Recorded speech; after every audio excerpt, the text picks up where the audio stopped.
Hello. नमस्कार दोस्तों। तो चलिए, शुरू हो गई है हमारी प्रैक्टिस सेट। जैसा कि आपको पता ही है, आपके ऑल कॉम्पिटिटिव एग्जाम्स के लिए जो हमारे द्वारा आपके लिए जो है कंप्यूटर की जो क्लास है वो कंटिन्यू चलाई जा रही है। ठीक है, अब देखिए ये कंप्यूटर की जो क्लास है वो कंटिन्यू चल रही है। कहने का मतलब जो आपको प्रैक्टिस सेट प्रोवाइड किए जा रहे हैं वन बाय वन, ठीक है, उस कड़ी में आगे बढ़ते हुए आज हम पहुंच चुके हैं प्रैक्टिस सेट नंबर 27 पे। तो अब तक जितने भी प्रैक्टिस सेट हुए हैं, मैं समझ सकता हूँ कि अभी तक किसी ने कोई क्वेरी अभी तक पूछी नहीं है ज़्यादा। ठीक है, इसका मतलब जो भी क्वेश्चन है वो कुछ ना कुछ आपको रिलेट करते हुए क्वेश्चन मिल रहे हैं। ठीक है, आगे अगर किसी को कोई क्वेश्चन में कोई दिक्कत या समस्या होगी या कोई क्वेरी होगी वो कमेंट करिएगा, उसका जवाब आपको दिया जाएगा। ठीक है, बाकी अभी तक तो मुझे नहीं लग रहा है जिस हिसाब से क्लास चल रही है। ठीक है, और आगे जी जो जितने भी क्वेश्चन मिल रहे हैं आपको, ठीक है, उसमें भी कोई परेशानी आपको नहीं होगी, ऐसा मेरा मानना है। तो चलिए देर ना करते हुए हम इस प्रैक्टिस सेट को भी स्टार्ट करते हैं। ठीक है, पिछली बार की तरह इस बार भी इस प्रैक्टिस सेट को हम आसानी से हल कर लेंगे जितने भी क्वेश्चन होंगे। ठीक है, तो चलिए क्वेश्चन नंबर जो 1 है इससे स्टार्ट करते हैं और देखते हैं कि किस प्रकार से क्वेश्चन है ये है जो पूछा गया है। तो देखिए क्वेश्चन नंबर 1 क्या कह रहा है, कह रहा है पोर्टेबल और सुविधाजनक। अब भाई पोर्टेबल और सुविधाजनक कंप्यूटर उनके लिए जो यात्रा करते हैं को कहा जाता है। अब भाई क्या कहा जाता है, जो पोर्टेबल और सुविधाजनक कंप्यूटर है, ठीक है, उनके लिए जो यात्रा करते हैं, ठीक है, जो यात्रा करते हैं उनके लिए पोर्टेबल और सुविधाजनक जो कंप्यूटर है उसको क्या कहा जाता है। ऑप्शन ए सुपर कंप्यूटर कहा जाता है, ऑप्शन बी लैपटॉप कहा जाता है, ऑप्शन सी मिनी कंप्यूटर कहा जाता है, ऑप्शन डी फाइल सर्वर कहा जाता है। इसको हम लैपटॉप कहते हैं। ऑप्शन नंबर जो बी दिया गया हमारा, ये हमारा राइट आंसर होगा। ठीक है, और इसको पहली बात आप नोट कर लीजिए इंपॉर्टेंट में। ठीक है, चलिए नेक्स्ट क्वेश्चन की तरफ बढ़ते हैं हम, क्वेश्चन नंबर 2 की तरफ। देखिए ये क्या कह रहा है, कह रहा है कंप्यूटर पर लिखी गई पहली मैगजीन कौन सी थी। अब देखिए कंप्यूटर आधारित जो कंप्यूटर हमारा है उससे रिलेट करती हुई जो पहली मैगजीन लिखी गई थी वह कौन सी थी। तो इसको पहले आप इंपॉर्टेंट में नोट करिए। ठीक है, ये जनरल क्वेश्चन है, पूछा जा सकता है आपसे। ठीक है, option A computer and automation है, option B computer a change है, ऑप्शन सी कंप्यूटर टेक्नोलॉजी है, option D computer is word है। इसका जो राइट आंसर होगा, यानी जो कंप्यूटर पर लिखी गई पहली मैगजीन थी वह हमारी थी computer and automation. Option number जो ए दिया गया है हमारा, ये हमारा राइट आंसर होगा। ठीक है, चलिए भाई आगे बढ़ते हैं क्वेश्चन नंबर 3 की तरफ। देखिए कह रहा है the optimal data structure use to solve tower of Hanoi is. अब देखिए यहाँ पे कह रहा है जो टावर हनोई के टावर को हल करने के लिए, ठीक है, उपयोग की जाने वाली इष्टतम डेटा संरचना है। अब बताइए टावर ऑफ हनोई को हल करने के लिए जो इष्टतम डेटा संरचना हमारी है वो कौन सी है। ऑप्शन ए ट्री है, ऑप्शन बी हीप है, ऑप्शन सी प्रियोरिटी क्यू है, ऑप्शन डी स्टैक है। इसका जो राइट आंसर होगा ये होती है हमारी हीप। ऑप्शन नंबर जो बी दिया गया है ये हमारा राइट आंसर होगा। ठीक है, चलिए आगे बढ़ते हैं क्वेश्चन नंबर 4 की तरफ। देखिए क्वेश्चन नंबर 4 क्या कह रहा है, अब पहले इसको आप इंपॉर्टेंट लगा लीजिए। ठीक है, कह रहा है निम्न में से कौन सा माउस जैसा कार्य करता है। अब भाई माउस जैसा कार्य कौन करेगा ये बताइए। क्या कीबोर्ड कर सकता है माउस जैसा काम, या ऑप्शन बी स्कैनर कर सकता है, या ऑप्शन सी आइकन कर सकता है, या ऑप्शन डी ट्रैक बॉल कर सकता है। तो देखिए जो माइक आपका जो है माउस जैसा कार्य करता है, ठीक है, वो कार्य करता है हमारा ट्रैक बॉल। ऑप्शन नंबर जो डी दिया गया है ये हमारा राइट आंसर होगा, यानी जो ट्रैक बॉल है यह एक तरह से हमारा माउस जैसा वर्क करता है। ठीक है, चलिए आगे बढ़ते हैं क्वेश्चन नंबर 5 की तरफ हम। देखिए क्वेश्चन नंबर 5 क्या कह रहा है, कह रहा है आईटी अधिनियम में साइबर आतंकवाद के लिए प्रस्तावित सजा क्या है। अब भाई साइबर आतंकवाद के लिए जो आईटी एक्ट है, ठीक है, उसमें सजा का प्रावधान क्या है, प्रस्तावित सजा क्या है। ऑप्शन ए 3 साल कारावास है, या 2 लाख रुपए जुर्माना, या दोनों है, या ऑप्शन बी 2 वर्ष का कारावास 1 लाख रुपए जुर्माना, या दोनों, या ऑप्शन सी 3 साल की कैद 1 लाख रुपए जुर्माना, या दोनों, या ऑप्शन डी उपरोक्त में से कोई नहीं। इसका जो राइट आंसर होगा ये हमारा होता है जो आईटी अधिनियम में साइबर आतंकवाद के लिए जो प्रस्तावित सजा है वह हमारी है 3 साल की कैद 1 लाख रुपए जुर्माना, या दोनों हो सकता है। ठीक है, ऑप्शन नंबर जो सी दिया गया है, ठीक है, यह हमारा राइट आंसर होगा। चलिए भाई आगे बढ़ते हैं क्वेश्चन नंबर 6 की तरफ। देखिए क्वेश्चन नंबर 6 क्या कह रहा है, पहले इसको आप ध्यान से पढ़िए, उसके बाद आप इसका आंसर दीजिए। देखिए कह रहा है in Linux which command is use to change the current user. अब देखिए भाई यहाँ पे कह रहा है लिनक्स में वर्तमान जो उपयोग करता है यूजर है, ठीक है, उसको बदलने के लिए, उसको हमें बदलना है तो हम किस कमांड का उपयोग करेंगे। Option A su command, option B sudo command, option C switch user command, option D change user command. अब देखिए यहाँ पे हमें यूजर बदलना है, ठीक है, यूजर, तो यूजर को चेंज करने के लिए हम जो कमांड यूज करते हैं वो कमांड करते हैं su command, switch user. Option number जो ए दिया गया है ये हमारा राइट आंसर होगा। ये स्विच यूजर कमांड को शॉर्ट फॉर्म में लिखा गया है, ठीक है, su। चलिए नेक्स्ट क्वेश्चन की तरफ बढ़ते हैं, क्वेश्चन नंबर 7 की तरफ, ठीक है। अब देखिए यहाँ पे क्या कह रहा है डॉक्यूमेंट में टाइप करते समय गलत शब्द को ऑटोमेटिक सही करने वाले फंक्शन को क्या कहते हैं। अब देखिए कोई डॉक्यूमेंट हम टाइप कर रहे हैं, डॉक्यूमेंट में कोई टाइपिंग कर रहे हैं, उसी समय हमारा कोई वर्ड मिस्टेक हो जाता है, ठीक है, तो उसको ऑटोमेटिक सही करने वाले जो फंक्शन होते हैं उनको हम क्या कहते हैं, ये पूछ रहा है। तो ऑप्शन ए ऑटो एंट्री पूछ रहा है, ऑप्शन बी ऑटो ऐड है, ऑप्शन सी ऑटो स्पेल है, ऑप्शन डी ऑटो करेक्ट है।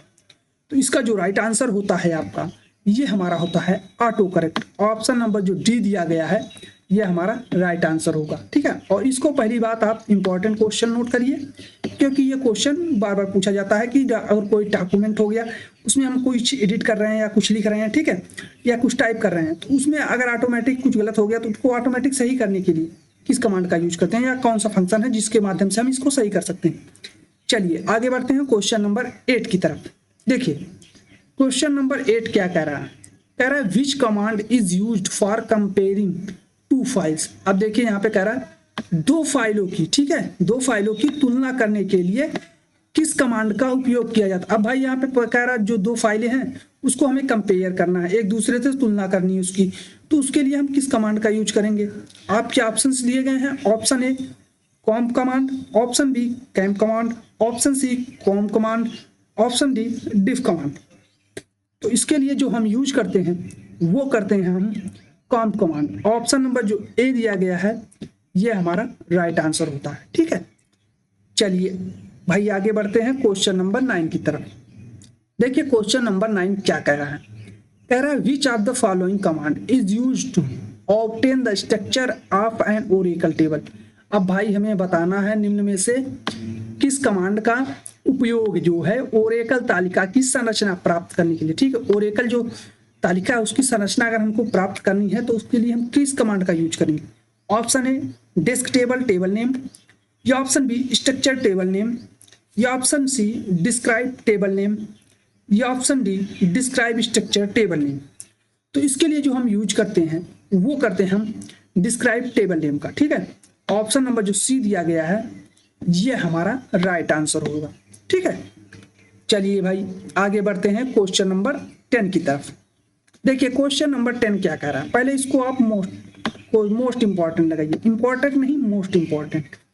कह रहा है विच ऑफ द फॉलोइंग, ठीक है, Windows does not have a start button. किस विंडोज में जो है स्टार्ट बटन नहीं होता है ये पूछ रहा है। आपके ऑप्शंस दिए गए हैं, ऑप्शन ए विंडोज 7 में, ऑप्शन बी विंडोज 8 में, ऑप्शन सी विंडोज एक्सपी में, option D none of this. इसका जो राइट आंसर होता है जो हमारा विंडोज 8 है इसमें जो है हमारी स्टार्ट बटन का ऑप्शन नहीं दिया रहता है, ठीक है, स्टार्ट बटन नहीं होता है, इसलिए ऑप्शन बी हमारा राइट आंसर होगा, ठीक है।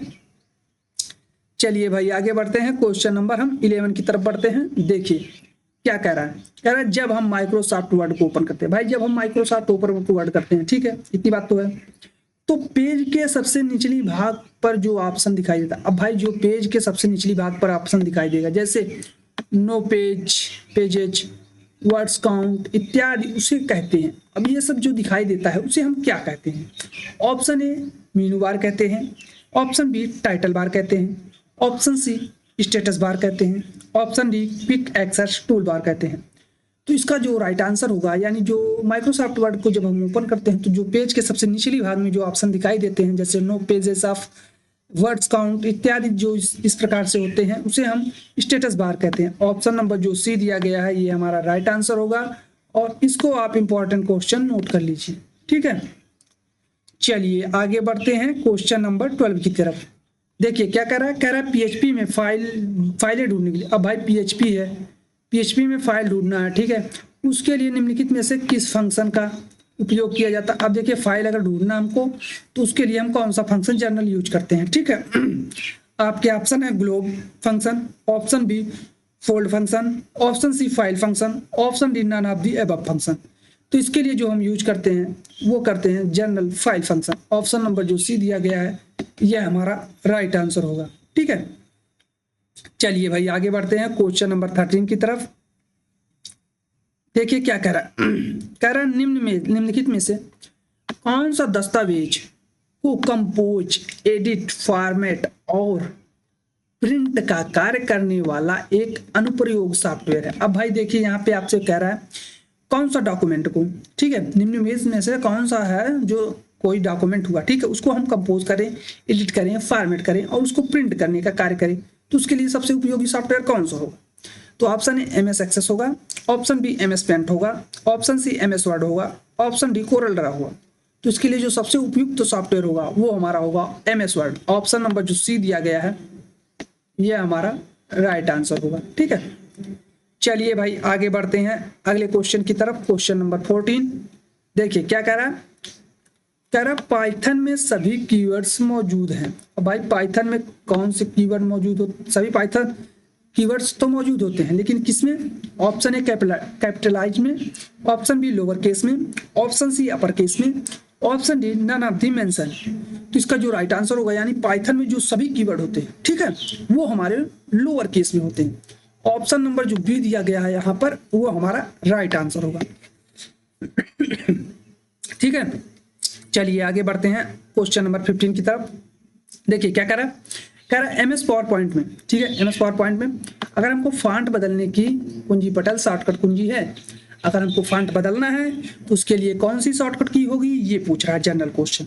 इसको पहले आप नोट कर लिए इंपॉर्टेंट क्वेश्चन में। ठीक है, अब भाई देखिए कंट्रोल+H है, ऑप्शन बी शिफ्ट+कंट्रोल+G है, ऑप्शन सी कंट्रोल+T है, ऑप्शन डी इनमें से कोई नहीं है। तो इसका जो राइट आंसर होगा, जो हमें अगर फॉन्ट में बदलने की जरूरत है तो उसके लिए जो शॉर्टकट की होती है वो होती है हमारी कंट्रोल+T। ऑप्शन नंबर जो सी दिया गया है ये हमारा राइट आंसर होता है।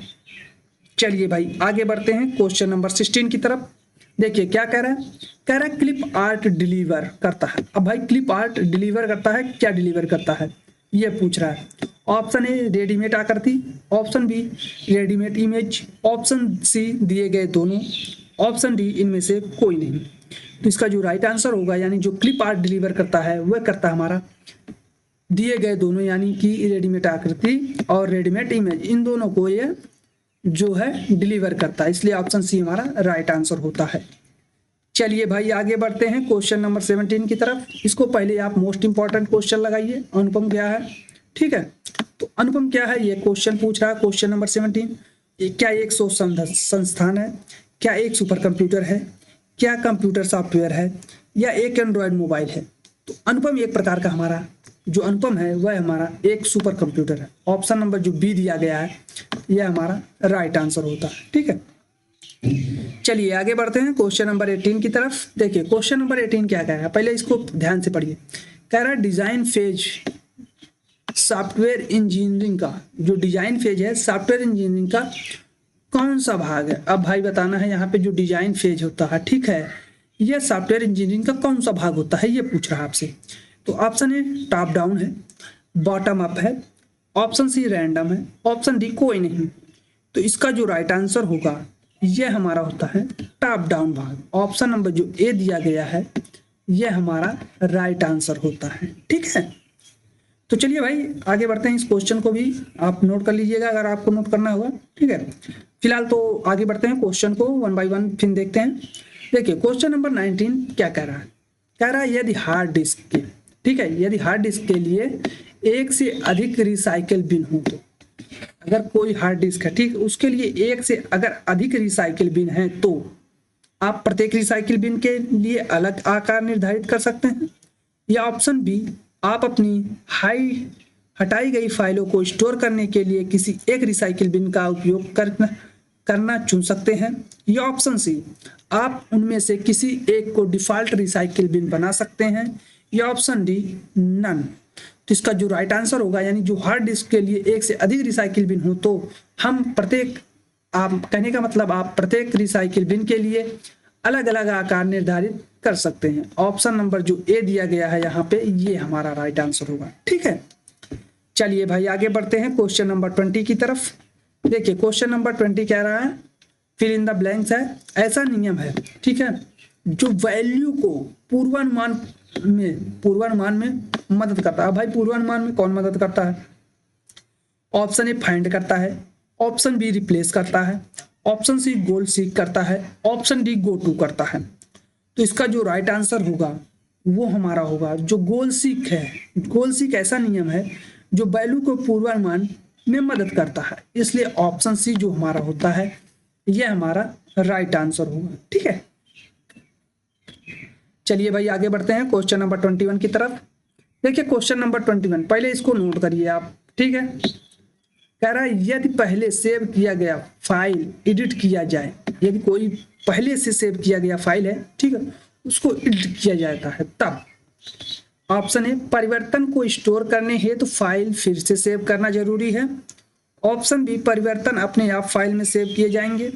ऑप्शन सी, एक पेज से ज्यादा लंबाई हो जाने पर फाइल सेव करनी होगी।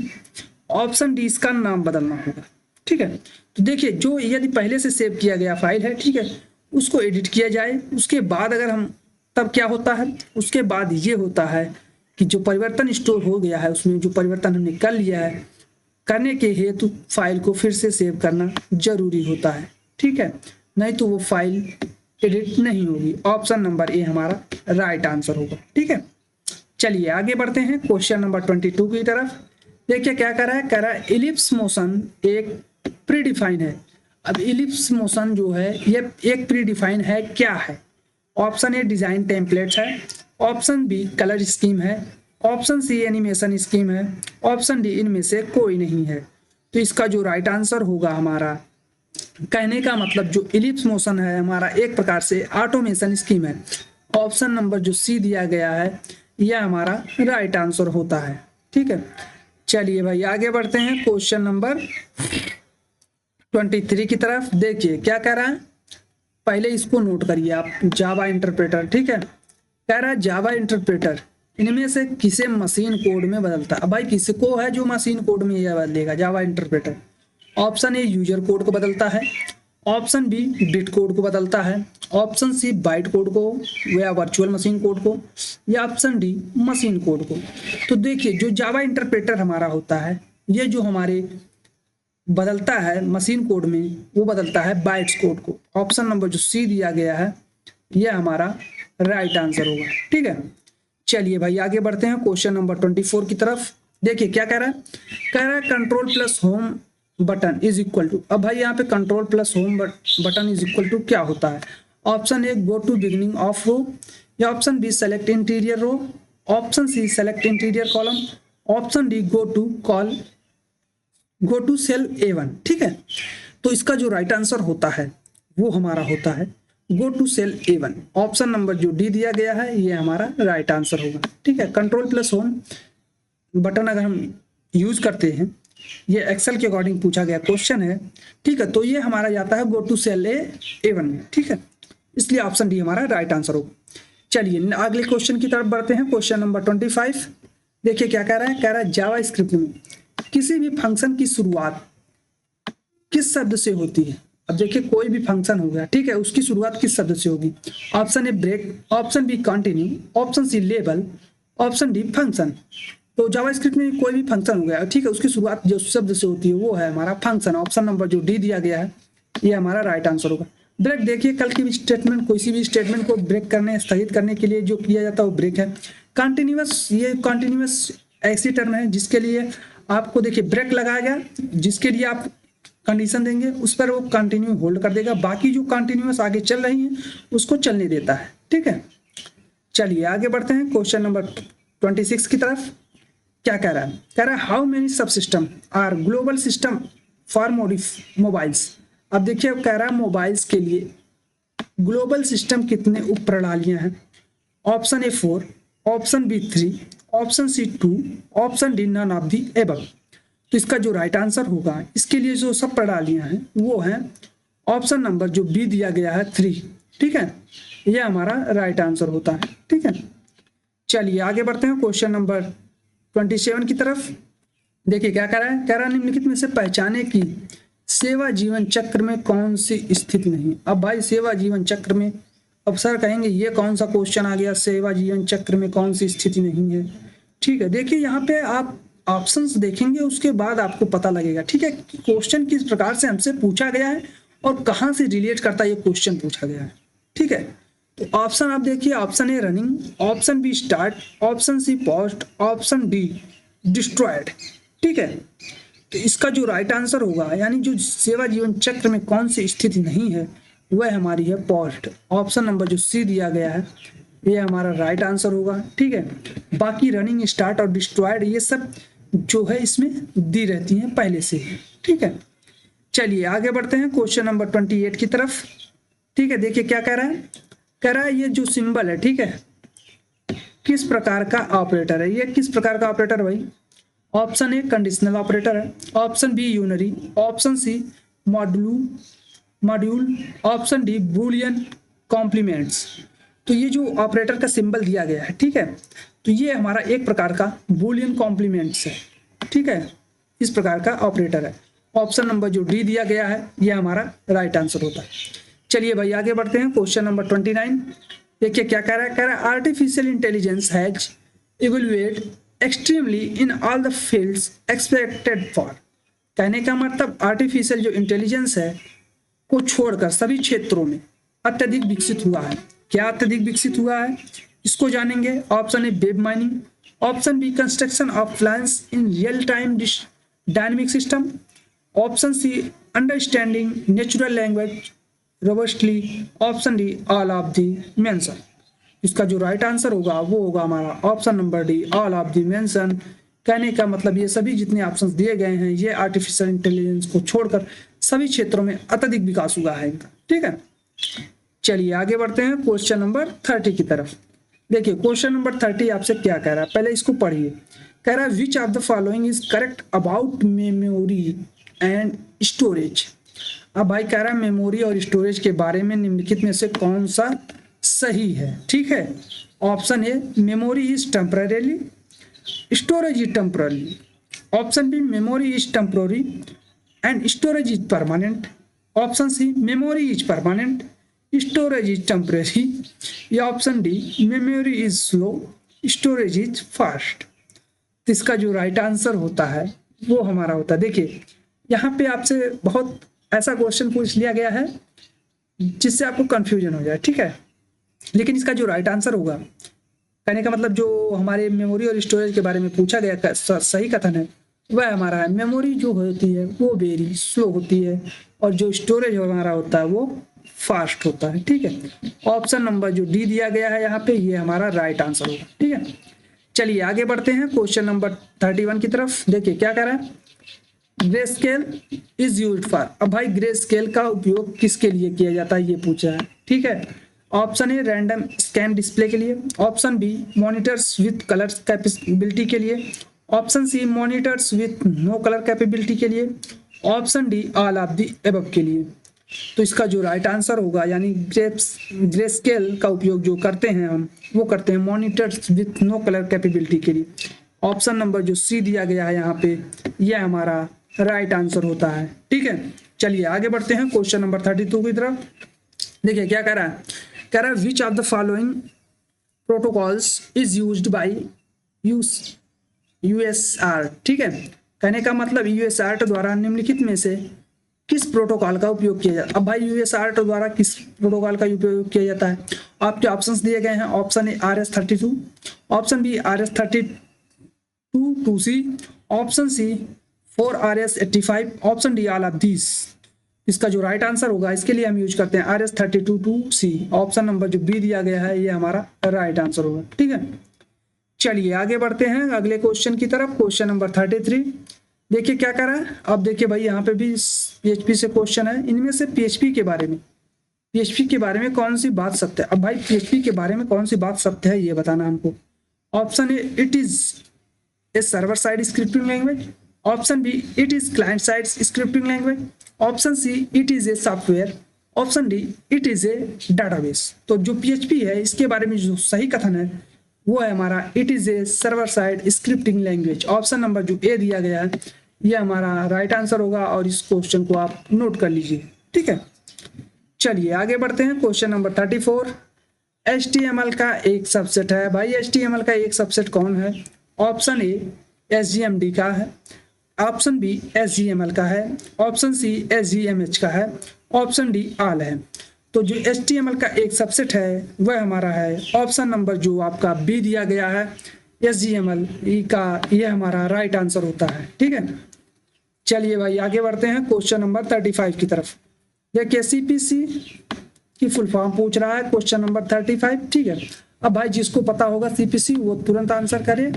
ठीक है, बाकी CPC की जो फुल फॉर्म होती है वो हमारी होती है ऑप्शन नंबर जो बी दिया गया है कॉस्ट पर क्लिक, ये हमारा राइट आंसर होता है। ठीक है, चलिए आगे बढ़ते हैं अगले क्वेश्चन की तरफ। क्वेश्चन नंबर 36 किस मेमोरी में रखा डाटा बिजली जाते ही समाप्त हो जाता है। ठीक है, तो इसका पहले आप नोट कर लीजिए इंपॉर्टेंट क्वेश्चन। ठीक है, अब देखिए जो मेमोरी है उसमें जो बिजली अगर चली जाती है, इलेक्ट्रिसिटी चली जाती है तो उसका डाटा जो है वो समाप्त हो जाता है। तो इसका जो राइट आंसर होगा वो होगा हमारा रैम का। ठीक है, ऑप्शन नंबर जो डी दिया गया है ये हमारा राइट आंसर होगा। ठीक है, चलिए आगे बढ़ते हैं क्वेश्चन नंबर 37 की तरफ। देखिए यहाँ पे क्या कह रहा है SD card, mini SD card और पेन ड्राइव की स्टोरेज कैपेसिटी कितनी होती है। अब भाई इन सब की कैपेसिटी स्टोरेज कितनी होती है। Option A 1 bit to 8 bits, option B 4 bits to 8 bits, option C 1 GB to 128 GB, option D 1 MB to 1024 MB। इसका जो राइट आंसर होगा वो होगा हमारा ऑप्शन नंबर जो सी दिया गया है 1 GB टू 128 GB तक। ठीक है, ऑप्शन नंबर जो सी दिया गया है ये हमारा राइट आंसर होगा। चलिए भाई अगले क्वेश्चन की तरफ। Question number 38 WWW stand for. अब देखिए यहाँ पे पहले नोट कर लीजिए इसका फुल फॉर्म पूछा है। इसकी जो फुल फॉर्म होती है वो होती है world wide web. Option number जो बी दिया गया है ये हमारा राइट आंसर होगा। ठीक है, ये जनरल क्वेश्चन है, बार बार पेपर में पूछा जाने वाला क्वेश्चन है, इसलिए आप इसको मोस्ट इंपॉर्टेंट कैटेगरी में क्वेश्चन में रखिए, क्योंकि ये ऐसा क्वेश्चन है जो किसी ना किसी एग्जाम में एकदम सिंपल नॉर्मल क्वेश्चन आ जाता है। ठीक है, चलिए आगे बढ़ते हैं क्वेश्चन नंबर 39 की तरफ। सिस्टम सिक्योरिटी में सेंध को पहचाना जाता। अब भाई सिस्टम सिक्योरिटी है, ठीक है, उसमें जो सेंध होती है उसको पहचाना जाता है। ऑप्शन ए हैकिंग को, option B cracking, option C A और बी दोनों, ऑप्शन डी इनमें से कोई नहीं। तो इसको जो पहचानते हैं हम वो पहचानते हैं ए और बी दोनों रूप में। ठीक है, हैकिंग और क्रैकिंग, ऑप्शन नंबर सी हमारा राइट आंसर होगा। ठीक है, चलिए नेक्स्ट क्वेश्चन, क्वेश्चन नंबर 40। देखिए इसमें से कौन नेटवर्क डेटाबेस का उदाहरण है। अब देखिए इसमें से कौन है जो नेटवर्क डेटाबेस का उदाहरण है ये पूछ रहा हमसे। तो आपके ऑप्शंस दिए गए हैं, option A Oracle, option B Ingres, option D C IDMS, option D इनमें से कोई नहीं। ये क्वेश्चन नंबर जो 40 दिया गया है ये आपके लिए होमवर्क है। ठीक है, इसको आप लोग बताइएगा कि इस क्वेश्चन में जो आपको पूछा जा रहा है कि कौन सा नेटवर्क डेटाबेस का उदाहरण है। ठीक है, नेटवर्क डेटाबेस का उदाहरण कौन है ये आप लोग कमेंट करके बताइएगा। ठीक है, बाकी इस क्लास के रिलेट करते हुए किसी भी क्वेश्चन में किसी भी क्वेश्चन के अकॉर्डिंग कोई भी क्वेरी है तो उसको आप पूछ सकते हैं। ठीक है, बाकी मुझे नहीं लगता है कि इस क्लास के बाद इसने जितने भी क्वेश्चन हुए हैं अब तक उसमें किसी को कोई भी क्वेरी होगी। ठीक है, कोई डाउट होगा। चलिए तो फिलहाल आज की क्लास तो यहीं पर होगी हमारी समाप्त, और किसी को कोई समस्या या दिक्कत परेशानी है तो आप कमेंट करिए, उसका जवाब आपको दिया जाएगा। और अभी तक किसी भी प्रकार की कंप्यूटर ऑपरेटर यूपी पुलिस के रिगार्डिंग कोई भी नोटिफिकेशन नहीं आया है। ठीक है। तो उसके भी लिए आप तैयारी करते रहिए, लेकिन जैसे ही कोई नोटिफिकेशन आता है तो उसकी जानकारी हम आपको जरूर देंगे, ठीक है। बाकी हमारे चैनल को आप शेयर करिए, जितना ज़्यादा से ज़्यादा हो सके लाइक करिए वीडियोस को, और चैनल को जितना हो सके उतना सब्सक्राइब भी करिए, ठीक है। तो चलिए फिलहाल आज की क्लास के लिए इतना ही, मिलते हैं आपसे नेक्स्ट क्लास में। धन्यवाद क्लास।